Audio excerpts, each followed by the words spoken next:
আমরা এখন পাসওয়ার্ডে কিভাবে প্যানেল লক করতে হয় সেটা আমরা এখন দেখাবো। সেটা হলো DJ2223 as a same. M button click করে পাওয়ার অন করতে হবে। P100 আসবে। প্লাস বাটনে ক্লিক করলে যেতে হবে J14 যায় ইন্টারে ক্লিক করতে হবে। আমার ইন্টার বাটনে ক্লিক করব। তারপরে পাসওয়ার্ড আমরা দিব। এখানে এক্সাম্পল 1 দিচ্ছি।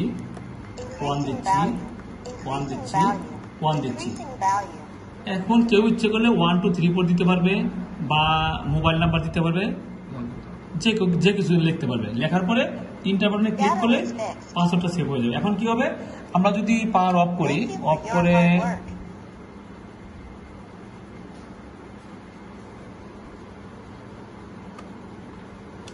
অন করি, আমার পুরো বাটন কাজ করবে না। দেখছি পুরো বাটন কাজ করবে না। ওই পাসওয়ার্ডটাই দিতে হবে। পাসওয়ার্ড না দিলে পুরো বাটনে কেউ কোনো কাজ করতে পারবে না।